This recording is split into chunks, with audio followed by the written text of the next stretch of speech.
dari 12%. Sedangkan yang lainnya itu dibagi partai yang lain. Ada peneliti presiden juga nggak? Oke, ya. Presiden turun juga? Yang turun adalah persepsi publik terhadap kinerja presiden.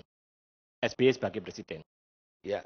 Itu untuk pertama kalinya sejak pemilu 2009, itu kinerja SBY berada di bawah 50%. Ini angka 50% ini secara psikologis ini keramat ini, karena 50% itu batas majority. Jadi ketika turun di bawah 50%, tingkat kepuasan terhadap kinerjanya, itu warning bagi saya. Bagaimana dengan Anda yang dibilang Ruhut tadi tidak objektif? Ya. Karena ada juga mengerjakan proyek dari partai lain.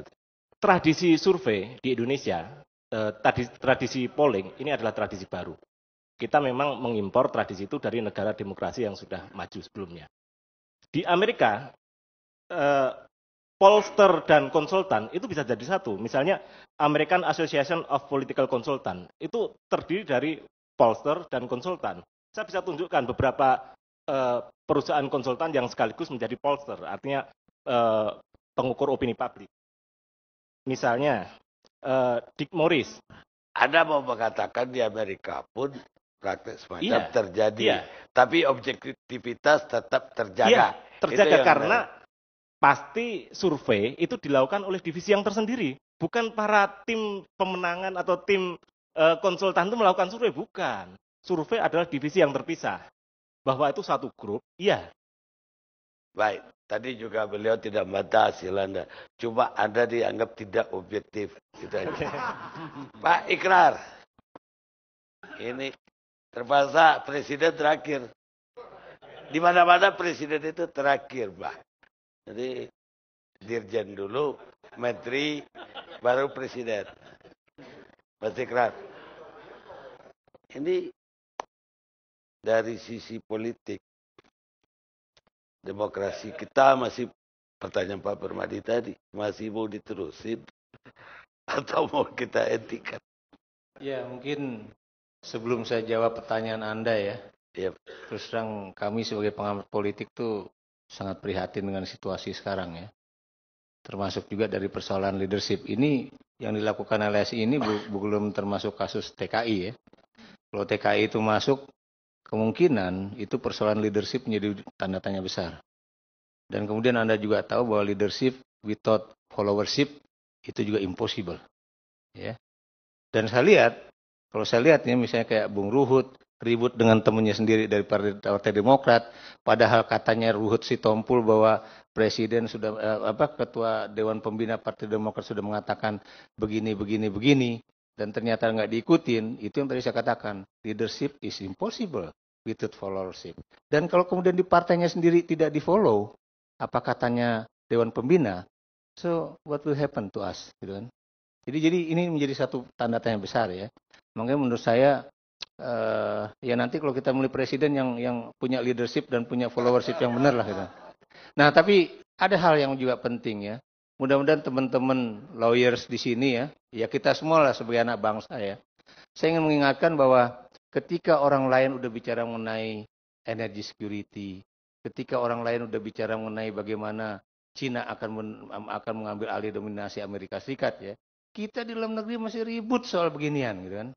Ini yang kemudian menjadi satu tanya besar, dan saya sebagai pengamat hubungan internasional juga ya, cuma mengingatkan kepada teman-teman di partai politik ya, bahwa kalau kita tidak mampu meningkatkan transisi demokrasi menjadi konsolidasi demokrasi pada 2014, termasuk Bung Yani mau menjadi ketua umum P3 nih ya, itu terus terang kita akan gagal total untuk di kemudian hari. Karena itu saya selalu mengatakan, buat saya sebagai pengamat politik ya, itu ada 3 kali pemilu yang akan menentukan.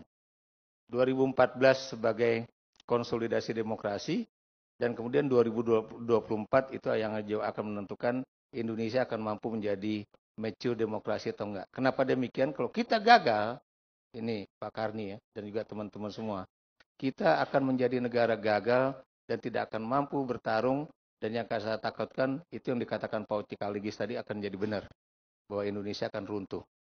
Tapi kalau kita berhasil meningkatkan status dari transisi demokrasi menjadi konsolidasi demokrasi pada 2014 dan kemudian 2024 tadi 3 tahun kemudian, 3 kali pemilu kemudian dari sekarang ya, itu menjadi mature demokrasi, kita akan menjadi salah satu negara yang akan juga tumbuh secara ekonomi yang terbesar di dunia, nomor sekian, bahkan di atas Korea Selatan dan bahkan juga di atas Malaysia dan Singapura. Cuma lagi-lagi itu tergantung kepada bagaimana kondisi politik Indonesia dan juga bagaimana penataan hukum kita. Ya, kalau kita melihat dari diskusi tadi kan semua prasyarat untuk itu justru semakin amburadul. Bahkan udah di titik nadir barangkali. Saya harus hati-hati menjawab pertanyaan itu. Kenapa demikian? Karena saya nggak mau Indonesia di bawah sepatu Lars lagi. Karena Anda tahu kalau misalnya saya jawab pertanyaan Anda bahwa Indonesia udah gagal demokrasinya dan kemudian bahwa situasi pemerintahan udah kacau, Anda tahu itu akan ada suatu hal yang akan bisa melakukan sesuatu yang kemudian take over the government. Dan itu yang saya tidak mau kalau itu tidak dilakukan secara konstitusional. Makanya saya selalu mengatakan kepada teman-teman Demokrat dan juga teman-teman di istana, saya memang kritis terhadap SBY. Tapi saya tidak mau kalau kemudian pemerintahan ini dijatuhkan di tengah jalan. Karena saya setuju itu. Kenapa demikian? Karena kita juga tahu kalau kemudian kita kacau dengan perkembangan demokrasi ke depan, itu yang kemudian ongkosnya itu sangat mahal politiknya. Betul. Kita akan jadi bangsa budak selamanya jadi. Betul. Dan itu yang saya pikir juga harus disadari juga ya, termasuk juga ya. Itu yang kalau ada di ajaran dalam The Art of Diplomacy juga ada pelajaran yang diajarkan oleh itu ya. Walaupun itu American experience, di situ dikatakan ya, the president should use press conference cautiously. Jadi jangan menggunakan konferensi pers itu tidak dengan hati-hati. Kenapa saya katakan demikian? Karena penggunaan kata-kata dalam press conference itu akan menentukan bagaimana kepercayaan rakyat terhadap beliau. Termasuk juga konferensi dengan 3 menteri kemarin mengenai kasus TKI itu. Kalimat-kalimat yang digunakan oleh Presiden SBY itu kalau saya analisis ada 2 hal yang menurut saya sangat merugikan dirinya. Satu, secara tidak langsung dia mengatakan siapa suruh jadi babu. Yang kedua itu adalah menyamakan posisi yang kadang bilang saya juga banyak diminta oleh negara lain untuk kemudian supaya warga negaranya tidak dihukum mati, eksekusi. Padahal Anda tahu kasus-kasus itu pasti terkait dengan narkoba. Nah kalau kemudian kita samakan seorang pembantu rumah tangga yang membela diri dengan kemudian supaya dia bebas dengan orang yang melakukan narkoba, itu sama juga membedakan antara jeruk dengan apel yang tidak bisa dibedakan. Itu yang saya bilang ini sangat berbahaya. Jadi pernyataan-pernyataan dalam konferensi pers presiden itu. Apa pesan Anda agar kita selamat sampai 2014 memperbaiki demokrasi? Kalau buat saya tidak ada lain. Yang pertama sekali harus memperbaiki diri adalah partai-partai politik. Bukan cuma Partai Demokrat ya, tapi semua partai politik harus memperbaiki dirinya. Kenapa demikian? Karena Anda tahu bahwa sekarang tidak sedikit tuntutan termasuk dari teman-teman saya pengamat politik yang ingin kemudian membuka politik dengan misalnya pendekatan individual. Ya, nah, saya termasuk bukan cuma pengamat Indonesia, saya mempelajari kasus Papua New Guinea. Sekali Anda buka keran, misalnya independen boleh masuk menjadi anggota DPR, tambah kacau. Ya, ini kita sekarang masih bicara mengenai calon presiden, calon wakil presiden ya. Tapi kalau nanti suatu saat juga ada tuntutan bahwa ini partai nggak beres, lebih baik kita buka untuk kemudian independen masih jadi anggota partai ya. Percaya atau menjadi anggota DPR, percaya atau tidak, akan lebih dari 50% kursi DPR akan diisi oleh orang independen. Dan itu konsensus politiknya akan jauh lebih susah, politiknya akan jauh lebih mahal. Karena semuanya itu akan terjadi tergantung pada transaksi-transaksi politik dan uang yang ada di parlemen. Baik, sangat gelap bangsa kita ke depan. Sekarang Presiden saya minta untuk. Ya, Bapak-bapak, Ibu-ibu, saya mau datang ke sini antara lain karena janji Pak Karni setiap saya datang ada sesuatu yang indah. Saya nggak mau datang kalau nggak ada yang indah. Gitu. Ternyata banyak. Kenapa? Ternyata banyak. Hari ini banyak gitu loh. Banyak. Dan satu Andi Nurpati termasuk yang indah buat saya. Gitu loh. Enggak, aku serius. Andi Nurpati termasuk yang indah buat Sujiwo Tejo karena saya selalu suka bahasa Indonesia logat Bugis. Bagi saya seksi banget, gitu loh. Gitu loh. Sama cuman belakangan kok kata orang Madura kalejingan itu apa? Kok agak-agak salah-salah tingkah setiap mau di Metro TV, mau dimanapun. Nah ini ada apa ini? Karena saya sutradara. Mungkin sampean bohong soal surat palsu itu. Mungkin kesel sama publik karena nggak bohong, tapi dianggap bohong. Tapi kok Pak Mahfud juga agak aneh juga gitu tangannya kalau ngomong gitu apa. Pak Arsyad juga aneh juga. Kok semuanya jadi aneh gitu loh. Jadi gimana ini? Maka saya semakin kuat Pak Ikrar, saya semakin orang yang termasuk nggak percaya demokrasi. Latar belakang saya matematika, karena demokrasi bagi saya bullshit. Demokrasi oke, pada zaman monarki hanya orang berdarah biru yang bisa naik, pada zaman demokrasi hanya orang yang berduit atau diduitin yang naik. Suka atau enggak. Dan demokrasi menyalahi satu konsekuensi bahwa kebenaran ditentukan oleh orang banyak. Di dalam demokrasi, semua orang bilang bumi ini datarlah, meskipun Columbus bilang bulat. Serahkanlah pada ahlinya, bukan kayak Pak Foke. Sorry, saya sebagai Presiden Janjuker, kenapa kok saya nggak percaya demokrasi? Ternyata orang itu nggak sama. Bahwa manusia itu sama, asumsi yang kalian so ilmiah. Faktanya manusia nggak sama. Ada kasta sudra, bukan soal pengelompokan. Hindu yang masih murni, bukan. Ada kasta parya. Sudra itu orang yang mikirin dirinya sendiri. Parya itu mikirin keluarganya aja. Waisa mikirin kelompoknya, ikatan profesi dan lain sebagainya.